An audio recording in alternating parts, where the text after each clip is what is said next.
Hello YouTube and welcome back to another beautiful day here in the MC Magic Parks. Back on the Minecraft server, we are doing another video here in the Magic Kingdom, touring another wonderful attraction in Walt Disney World. And today we are looking at a classic in the Magic Kingdom. Oh wait, no, hold on. No, we already did this attraction. Hello, so there we are. We are looking today at Big Thunder Mountain Railroad. Now, this is one that is pretty timely because they just did an update to this attraction in the Magic Kingdom. And it opened, I think, 2 weeks ago? 3-4 weeks ago, maybe? And I really like this attraction. I think Big Thunder Mountain Railroad, obviously the queue and the hold your hats, and because the wildest ride in the wilderness, I mean, all that stuff. This is a really fun attraction, and it's one of the greats in not only the Magic Kingdom, but in all of the Disney theme parks. So today, we're going to look at the origins, where it is today, and kind of just an overview of this attraction. And we have a ton of attraction tours here on the channel, so if you're interested, make sure to check that out on the channel. So we're going to start this off with a famous, legendary Disney Imagineer named Tony Baxter. And originally, Disney planned a massive Frontierland expansion. And this is something that I kind of wish we had today. But it is it was going to be the Western River Expedition. And this would have included a runaway mine train. Does this sound familiar? When the larger project became too expensive, Baxter separated the coaster idea and developed it into Big Thunder Mountain Railway. And really what this attraction was originally going to be, it was going to be a flume ride. Like, there was going to be a water ride inside of the mountain alongside the runaway railway. And they ended up cutting that out later on. But the construction was delayed while Disney focused on building Space Mountain, which was also being built around the same time. But the extra time allowed Imagineers to really get those early computer-aided design technologies, which made Big Thunder Mountain one of Disney's first attractions designed with computer assistance. Now, opening day. So opening day in the Magic Kingdom officially was November of 1980. It was based on the Disneyland version, which was first, and was built on a larger footprint, which was about 2.5 acres. Now, the mountain's appearance was inspired by the red rock formations of Monument Valley and Bryce Canyon in the American Southwest. And Disney Imagineers carefully studied the real desert and the geology to make the fake mountains seem realistic and believable. Now, I got a couple fun facts here. So the mountain is nearly 200 feet long, which is kind of interesting. And the ride reaches speeds of 30 to 36 miles per hour, depending on the ride. And the trains travel over 2,700 feet of track. Now, another interesting thing a lot of people maybe don't think about, especially the younger kids, if you're online, hear this.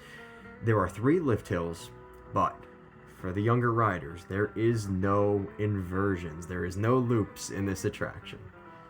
So the story of this attraction, there is a full fictional backstory. So during the 1850s, during the gold rush, miners discovered gold inside of Big Thunder Mountain. And, the mountain was supposedly sacred and haunted by these supernatural forces. And strange accidents started happening. There was cave-ins, explosions, runaway trains, and some sort of ghost activity.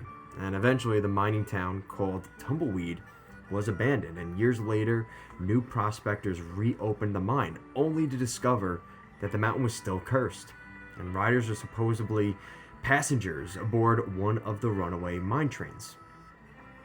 Now, there actually used to be more to the story back in the day, and if you actually look at the highest point in Big Thunder Mountain, it is actually a resemblance of an Indian, a Native American, and that was, I guess the amount of work and the fact that people don't really notice it really hasn't drawn much attention. But some would argue that's kind of a sensitive, a very stereotypical Native American look, which is kind of interesting. But that was a concept back in the day. And apparently part of the lore also is if you scream Big Thunder loud enough, then that's when accidents occur in this area. And that's part of the reason people stay away, is if you accidentally say Big Thunder, things start to happen to you. There's a lot of hidden details in this attraction as well. So Disney packed the ride with a lot of tiny details. The town of Tumbleweed contains flooded buildings and a saloon party frozen in chaos. That sound familiar? Maybe Twilight Zone Tower of Terror, kind of frozen in a certain time period. One scene shows a man floating in a bathtub. The queue includes mining equipment, dynamite crates, and old company signage. And the train cars have pun-based names like You Are Daring and I Am Fearless. Many Disney fans also love the goat trick. If you stare at the goat holding dynamite while the train circles the mountain, the spinning sensation feels much more intense. And the significance in terms of the history of this attraction, Big Thunder Mountain became extremely important to Disney because it helped define the modern Disney thrill ride. And I think that's something that Disney still tries to push today. I mean, I think it eventually led to newer attractions that we see today. You know, kind of looking back now, is Big Thunder Mountain Railroad was kind of the precedent for what became Seven Dwarfs Mine Train and some of the newer attractions that we see today. You know, family-friendly thrills, heavy storytelling, and environmental immersion, which Disney has been so good at. It also helped establish Frontierland's identity at the Magic Kingdom, because you have to remember, before Big Thunder Mountain, you had the Country Bears in there, you had sort of a theming, but again, this was supposed to eventually be the Western River Expedition, which I really would love to see that concept. If you go to, I believe it's Disneyland Paris, they have something similar to that. And what's interesting in that area too, they have their haunted mansion which is Phantom Manor, in that Frontierland area, which is kind of interesting, and they intertwine those stories for that attraction. Many Disney fans consider Big Thunder one of the greatest examples of classic Imagineering, because every rock, tunnel, and town detail contributes to the story itself. And another really interesting thing is the kidney stone story. So in 2016, researchers discovered that riding Big Thunder Mountain helped some patients pass kidney stones, and the study found that the back rows were especially effective, with nearly a 70% success rate in certain tests.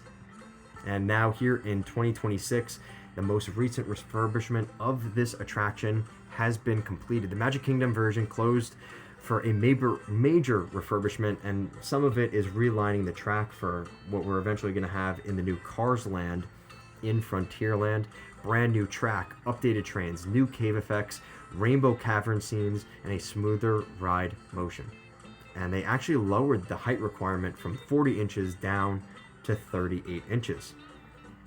And there's a ton of reasons why this is such a beloved attraction and why fans love it so much. Between the thrills, the humor, the atmosphere, the storytelling, and the re-rideability of this attraction, this is a classic Disney attraction. And Disney, when you think of Disney, you think of attractions like Big Thunder Mountain. This is one of the major mountains in not only the Magic Kingdom, but in all of the Disney parks. And unlike many roller coasters, the experience is about adventure and immersion just as much as it is about speed. I'm looking at you, Tron. But anyway, the combination of desert scenery, runaway train chaos, explosions, and an old Western atmosphere make it one of Disney's all-time classics. And this is one that, after its most recent refurbishment, continues to cement it in the Disney lore, and especially in the Magic Kingdom. I don't think it's going away anytime soon. This is a perfect Disney attraction. It's fun for the older adults that get to go on a roller coaster, and for the kiddos, a lot of them, this might be their first attraction after Barnstormer. And that's really exciting. And that's how you create generational Disney fans, is the ability for families, young and old, teenagers, middle school, you know, just at that 38-inch mark, all to enjoy an attraction like this. So that's going to do it for today, guys. Thank you so much for watching. I hope you enjoyed today's video. We're doing a lot of the classics. We're banging out a lot of videos here over the next couple of weeks. I really hope you're enjoying it. I really enjoy making these videos. You know, I really take a lot of inspiration from Rob Plays and what he used to do with his videos, and I want to update it here for 2026. So if you like this type of content, make sure to smash the subscribe and the like button. As always, thank you so much for watching, guys, and have a magical day.